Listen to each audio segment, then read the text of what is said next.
Tuloy na ang 25% taripa sa steel at aluminum products mula Canada na papasok sa Amerika. Ang Canada, sinimulan na rin ang counter-tariffs nito. Ayon sa isang Pilipinong VP ng isang aluminum window systems manufacturing company sa British Columbia, malaki raw ang magiging epekto ng taripang ito sa kanilang sektor.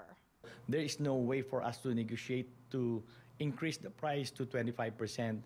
And so we will actually carry the burden of losing 25% from our sales. Ang aluminum windows na binubuo sa warehouse na ito sa Surrey, di lang daw ipinapadala sa ibang bahagi ng BC kundi pati na rin sa Amerika.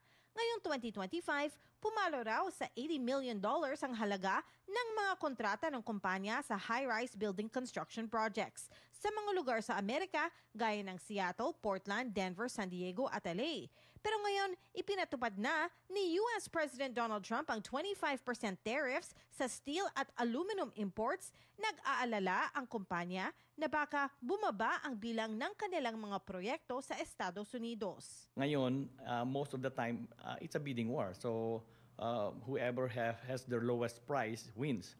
Because of the 25%, definitely matatalo kami sa mga bidding and we will not get any project in the United States. Aniya, 20% ng mga kontrata ng Starline Windows nasa Amerika, 80% naman sa Canada.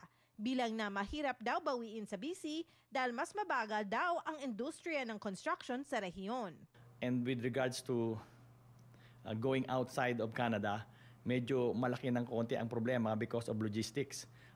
Delivery of the windows, especially kung overseas. So that means yung aming transportation or freight is mas malaki, mas mataas. At the same time, yung dollar exchange rate is hindi masyadong fixed. Ani Fabian, kapag bumaba ang kanilang sales ngayong taon dahil sa mga taripa, maaari raw maapektuhan o mawawalan ng trabaho ang ilan sa kanilang mga manggagawa.